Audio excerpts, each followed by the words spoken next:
पर यह छिटकल वन्य के इस सपने को भी तोड़ने वाला था। यह सोचकर ही वन्या की आंख में आंसू आ गए। वहीं ऐसे ही आंसू बहाते नींद में आगोश में कब चली गई उसे पता ही नहीं चला। अब आगे सुबह उठकर यचित अपने रूटीन को फॉलो करते हुए फ्रेश होकर जिम में चला गया। 1 घंटे बाद वह जिम से वापस आ गया।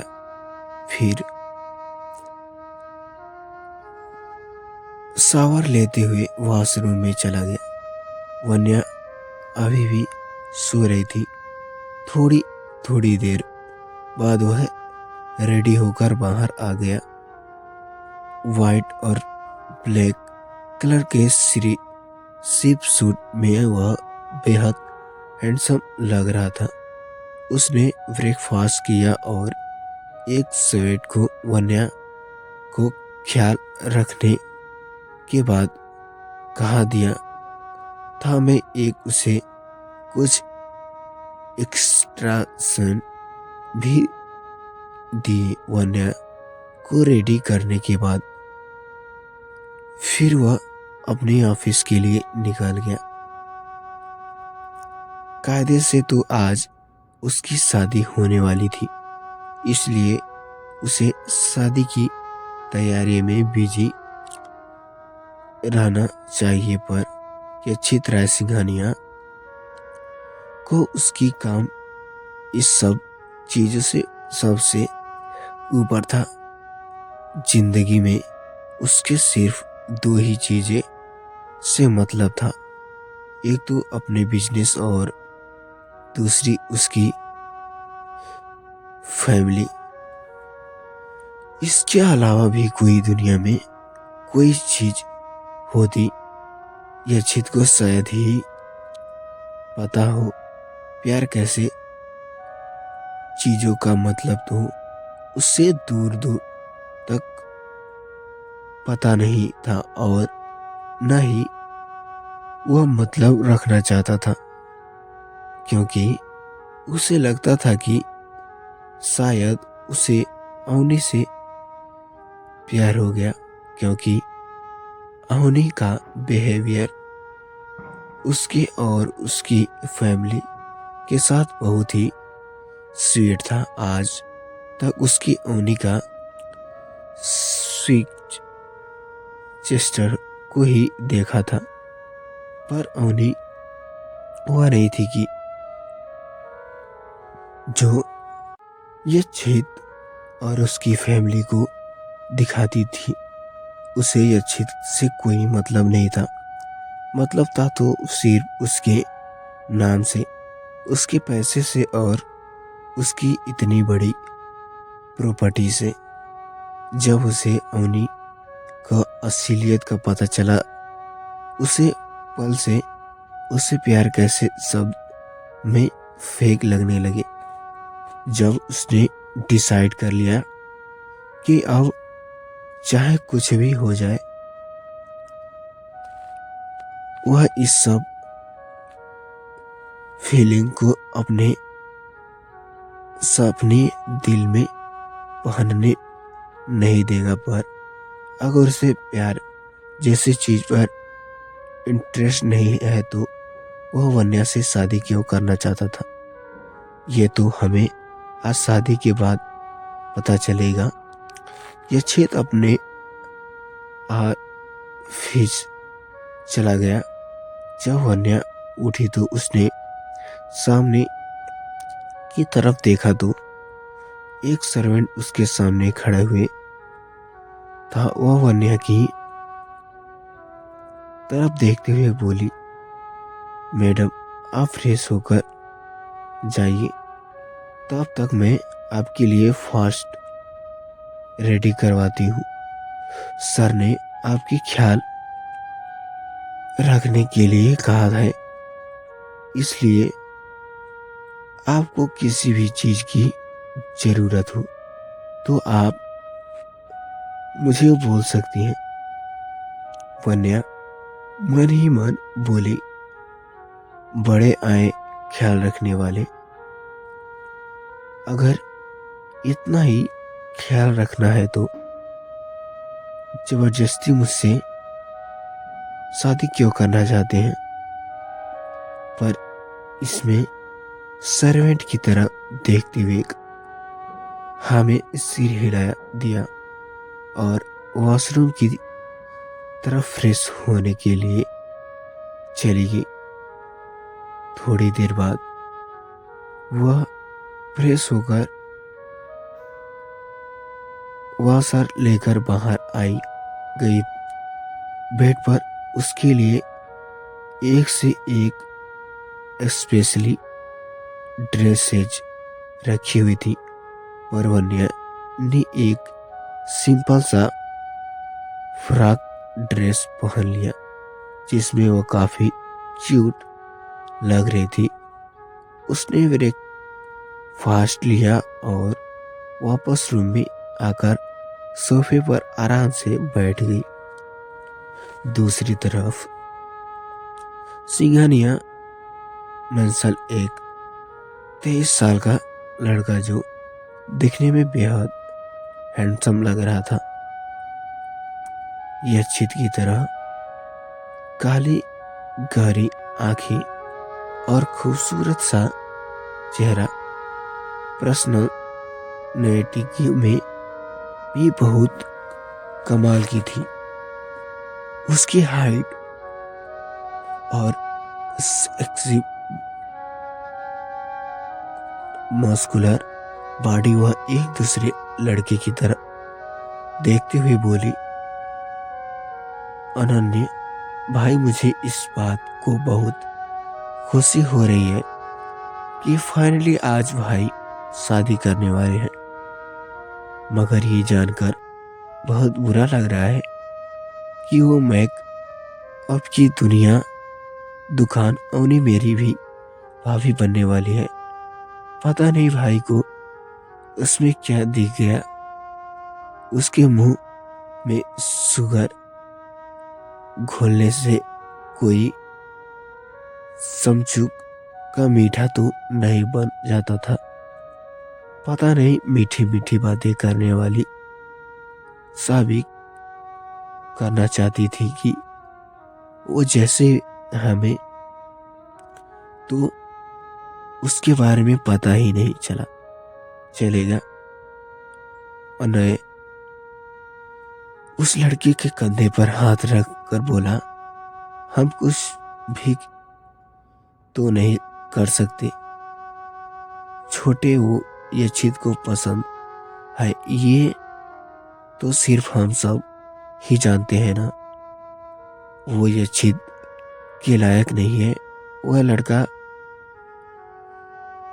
अनय की बातों में हाथ मिलाते हुए बोला, भाई वो यच्छित भाई की वाइफ क्या उसकी सर्वेंट बनने के भी लायक नहीं है। अपने दोनों हाथों को जोड़कर सामने ही फर्क तरफ देखते हुए, हे भगवान, काश वो चलती फिरती मेड अब का दुकान मंडल छोड़कर भाग जाए। अनय, छोटे से क्या बोल रहे हो? अगर वो मैडम छोड़कर भाग गई तो तुम्हारे भाई की शादी किससे होगी? मैं क्या करूं भाई, एक तो वैसे ही वो मुझसे झेली नहीं जाती, शादी के बाद तो वो हमारे साथ ही रहेगी, पर मैं उसके साथ एडजस्ट नहीं कर पाऊंगा। तभी एक सर्वेंट आकर उस लड़के को बुला कर ले जाती है। यह लड़का है यच्छित का छोटा भाई युवान राय सिंघानिया, उम्र 23 साल है। यच्छित से 6 साल छोटा है।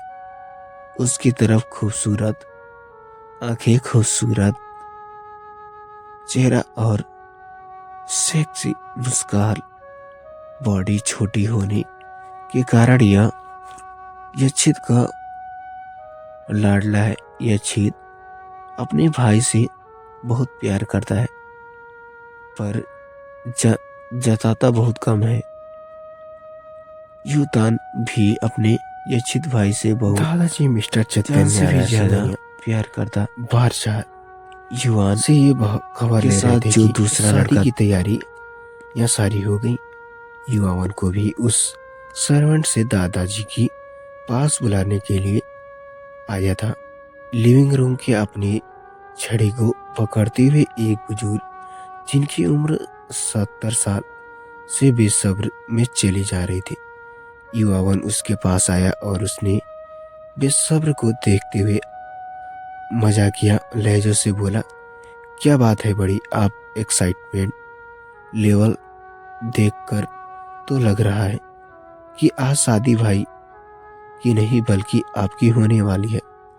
यह सुनकर मिस्टर चैतन्य राय सिंघानिया यच्छेद और युवावन के दादाजी अपनी छड़ी दिखाते हुए युवावन से बोले, नालायक, अपने दादाजी से ऐसी बातें करते हैं। ये तेरी उम्र का तेरा यार नहीं हूँ, तेरा दादा हूँ।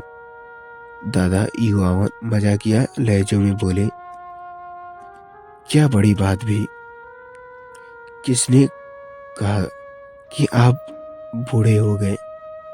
अभी तो आप बहुत यंग हैं।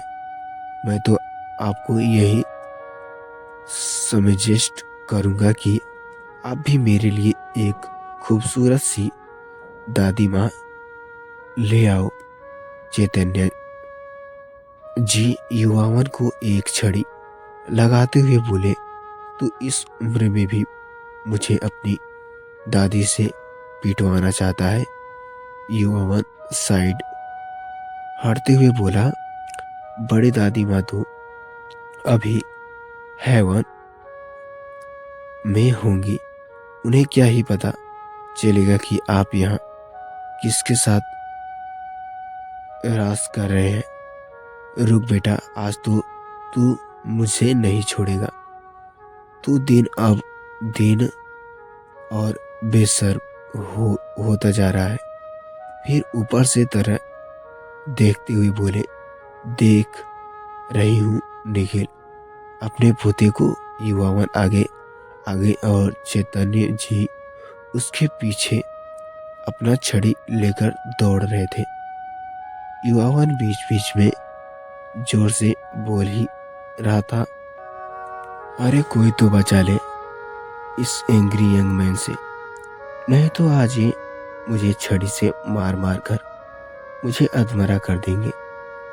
फिर इस हालत में मैं हैंडसम नहीं लगूंगा और शादी में आई कोई लड़की मुझे लाइक नहीं देगी। अरे गॉड, मेरी तो लाश ही जाएगा। युवावन दौड़ते हुए एक 3 साल की क्यूट से बच्चे को देखते, जो कि बिल्कुल ही शांत होता है, वह उस बच्चे के पास पीछे छेपते हुए बोला, थैंक यू गॉड बेदास बोटा, आप अपने चाचू को बचाने के लिए आ गए। वन्या जी सामने खड़े होकर बोली, आज तू तो इस मासूम बच्चे का सहारा लेकर बच गया, पर हर बार तेरी किस्मत इतनी अच्छी नहीं रहेगी। दोनों एक दूसरे की तरह देख रहे थे।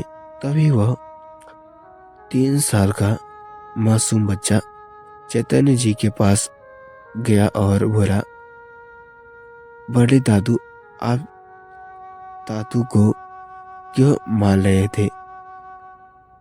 उसकी स्वीट सी आवाज को सुनकर तो कोई भी अपनी गम भुला सकता था।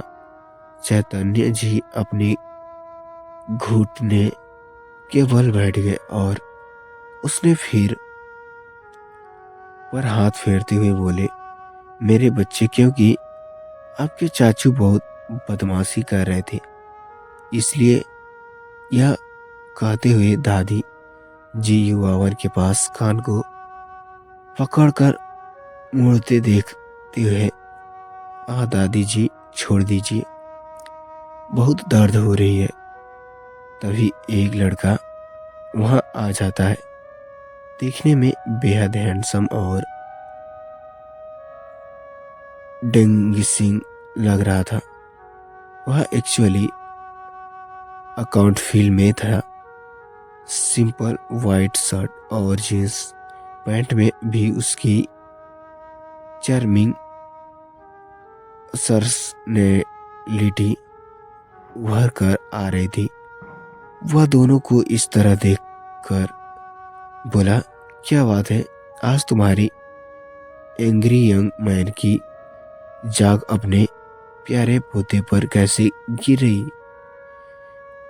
युवावन, विवेक भाई देखो ना, आज हमारी बड़ी मुझे अधमरा करके ही छोड़ेंगे। वह छोटी बच्ची जिसका नाम विंदांस है विवेक के पास जा उसके पैरों पर लिपट जाती है। विवेक उसे प्यार से अपने गोद में उठा लेता है। कैसे हो मेरी बेबी, आज तुम बहुत खुश होने ना, आज तुम्हारे डैड की शादी जो होने वाली है। आज विंदांस बेटा को उसकी मम्मी मिलने वाली है। आप खुश हो ना बेटा? वेदांश ने अपने मासूम से चेहरे के साथ हामी सिर हिला दिया, पर उसने चेहरे का मुस्कान अभी भी कोसों दूर था। चैतन्य जी हाँ में इस नालायक से शादी की तैयारियां की खबर लेने की ही आया था, पर अपनी बकचानी हरकतों से उसने मुझे डिस्ट्रैक्ट कर दिया। इन्होंने युवावन पर बिगड़ते हुए कहा। युवावन जो अपने कानों को रब करने लगा हुआ था, वह चैतन्य जी की तरफ देखने लगा। विवेक वेदांश को गोद में लिए हुए ही बोला, दादी जी आप टेंशन मत लीजिए, मैं सारे चेक कर ले हूँ, सारी तैयारियां अच्छे से हो रही हैं। अब सब यक्षित के दूल्हा बनने की बाकी है। चैतन्य जी चलो ठीक है, तुम सब तैयारियां हो जाओ और अपने बिजी दोस्तों को भी याद दिला दो ना कि कम से कम आज टाइम पर आ जाएं। अगर वो भूल गए हैं तो आज उनकी शादी है। विवेक, डोंट वरी दादी जी, आप टेंशन मत लीजिए, नो टाइम पर रेडी हो जाऊंगा, जिसकी जिम्मेदारी में और युवावन ले दे। चेतन ठीक है, मैं अब अनिल को देखकर आ रहा हूँ। पता चला कि शादी हो रही है और दूल्हा का बाप ही मंडप में नहीं। यह कहते हुए चैतन्य जी वहां से जाने लगे थे तो विंदास को गोद में लेते हुए वाला यह लड़का था विवेक सिंह ओमराय, यक्षित का दूसरा बेस्ट फ्रेंड।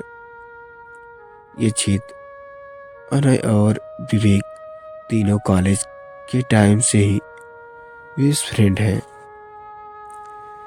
विवेक ओमराय इंटर प्रोजेक्ट्स का सीईओ है। दिखने में बेहद हैंडसम और डेंसिम।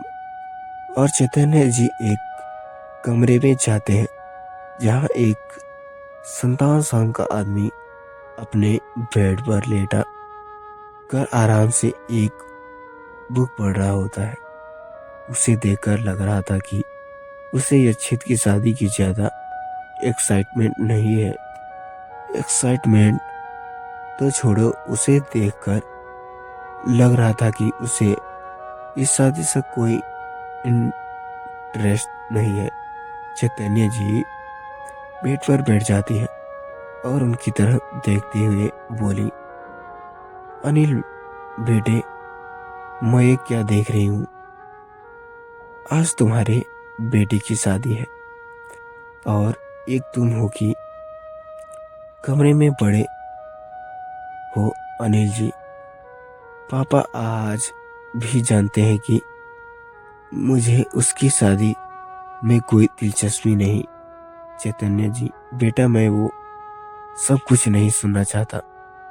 तुम बस 15 मिनट में तैयार हो जाओ। तुम शादी में आ रहे, बस अपना फैसला सुनाकर चैतन्य जी उस कमरे से बाहर आ गए। अनिल जी ने हिम्मत नहीं थी कि वो अपने डैड की बात को काट पाए और वे उनकी बात हम ना भी करने में, इसलिए शादी के लिए रेडी होने लगा। तो सख्त है चैतन्य जी के बड़े बेटे और ये क्षेत्र युवावन डैड मिस्टर अनिल राय सिंघानिया अभी शादी के लिए रेडी होकर नीचे हॉल में इकट्ठे हो गए थे। शादी एक 7 स्टार होटल में होने वाला था। सभी वहीं जाते वाले थे। यह क्षेत्र सीधे वहीं रेडी होने वाला था। आज सभी एक दिन ब्रेड्स बिल्डिंग अकाउंटशिप में थे। क्रीम कलर के कुर्ते और प्लाजो में कॉम्बिनेशन में आज सिंघानिया मेंशन के सभी आदमी कहर डाल रहे थे। उनको एक साथ देखकर ऐसा लग रहा था जैसे आज ट्रेडिशन वियर में सारे मॉडल रैप अप करने वाले हो। हैंडसम आदमियों की यह टोली अच्छी की शादी के लिए होटल के लिए निकल गए। तो फ्रेंड्स, मैं आशा करता हूँ ये स्टोरी आपको कैसी लगी। कस एक्सप्रेशन होगा उसका जब दूल्हा की जगह पर वन्या होगी। जानने के लिए पढ़ने रहिए हमारी इस कहानी को। तो फ्रेंड्स, मिलते हैं नेक्स्ट पार्ट में। तब तक के लिए बाय फ्रेंड्स। कहानी अच्छी लगी होगी तो प्लीज़ कमेंट करना मत भूलिएगा। मिलते हैं नेक्स्ट पार्ट में, तब तक के लिए बाय।